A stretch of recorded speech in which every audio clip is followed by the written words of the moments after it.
August 30 దేవుని వాక్య ధ్యానము.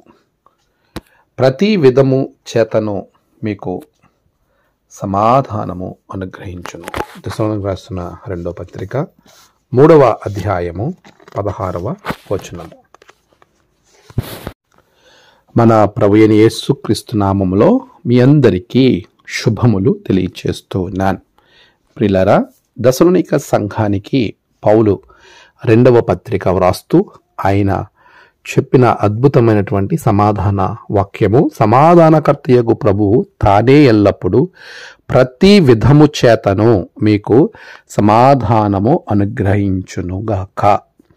ప్రభువు మీకందరికీ తోడేయుండునుగాక అనే ఆశీర్వాదాన్ని 2వ పత్రికలో ఆయన జ్ఞాపకం చేస్తూ తన మాటలను ముగించటం అనేది మనము గమనించగలుగుతాం. ప్రియులారా, దశలోనిక రాసినటువంటి పత్రిక పౌలు రాసిన అన్ని పత్రికలలో మొదటి పత్రిక ఉంటుంది.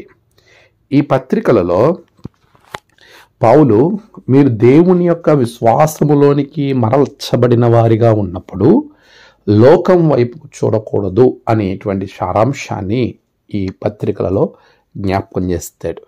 ఎందుకు అనంటే, అలెగ్జాండర్ ది గ్రేట్ సోదరి దశలోనిక అనబడినటువంటి తన యొక్క సహోదరిని కసండర్కి ఇచ్చి వివాహము చేసిన సందర్భాన దశలోనిక అనబడినటువంటి పట్టణాన్ని కసండర్కి బహుమతిగా ఇవ్వడం, అతడు ఆ కసండర్ తన యొక్క రాజ్యంలో ఉన్న ఒక పట్టణానికి దశలోనిక అనబడినటువంటి తన భార్య పేరును ఆ పట్టణానికి పెట్టడం, గ్రీకులు కలిగి ఉన్నటువంటి ఆచార సాంప్రదాయాలను పుట్టినింటి నుండి మెట్టినింటికి తీసుకెళ్లిన అలెగ్జాండర్ సహోదరి దశలోనిక అక్కడ కూడా అదే ఆచార పద్ధతులను అనుసరించటం, ఇవన్నీ సమాజంలో నుండి సంఘంలోనికి రావటం పౌలు గమనించి ఈ సందర్భంలో జరిగిన పరిస్థితులకు అనుగుణంగా వారితో మాట్లాడుతూ ఉన్నాడు.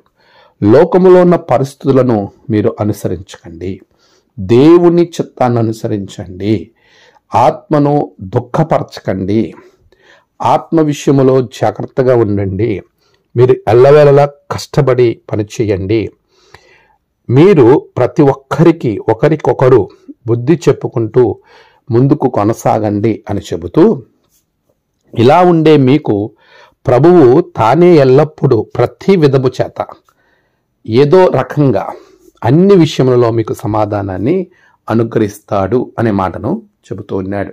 నిజమే, the lord of peace himself give you peace always by all means అనేటువంటి అద్భుతమైన వాగ్దానం మీ జీవితంలో ప్రభు నెరవేర్చాలని కోరుకుంటున్నాను. సమాధానము అనేది చాలాసార్లు మనం ఏమనుకుంటామనంటే, మనము ప్రభు ద్వారా పొందుకుంటాం కాబట్టి ఎదుటివానితో నేను ఎలా ఉన్నా పర్వాలేదు అనే ఆలోచనతో మనం ఉంటాం. నా దేవునికి నాకు మధ్య సంబంధం అని ఆలోచించేవారుగా చాలామంది ఉంటారు. కానీ సమాధానము దేవునితో నువ్వు కలిగి ఉన్నావు అనడానికి ప్రభు అంటున్నాడు, నీ పొరుగు వాటితో మొదట నువ్వు సమాధానంగా ఉండి అప్పుడు నా యొద్దకు రా అనే మాటను జ్ఞాపకం చేస్తున్నాడు. ప్రియులారా, మనకు సమస్త జ్ఞానమునకు మించినటువంటిది దైవ సమాధానం.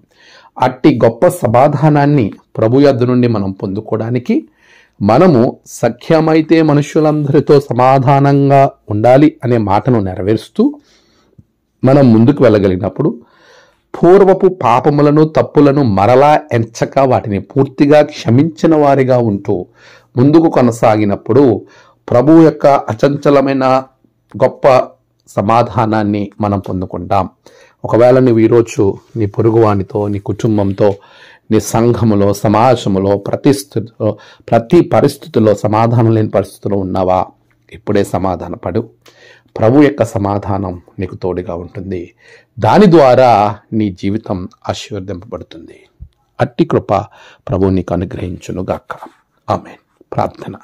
సర్వశక్తిమంతుడా, గొప్ప దేవ, నీ బిడ్డల జీవితంలో గొప్ప సమాధానాన్ని ప్రతి విధము చేత అనుగ్రహించండి.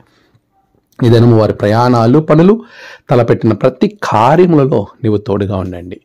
ప్రభువా, నేడు జన్మదినము, వివాహదినము, ఆయా విశేష దినములు జరుపుకుంటున్న బిడ్డలను బహుగా దీవించండి.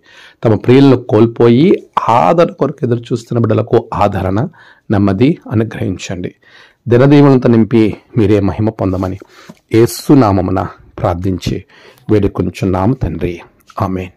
తండ్రి, కుమార, పరిశుద్ధాత్మ త్రియేక దేవుని దీవెన మీకు తోడుగా ఉండి నడిపించును గాక. ఆమేన్.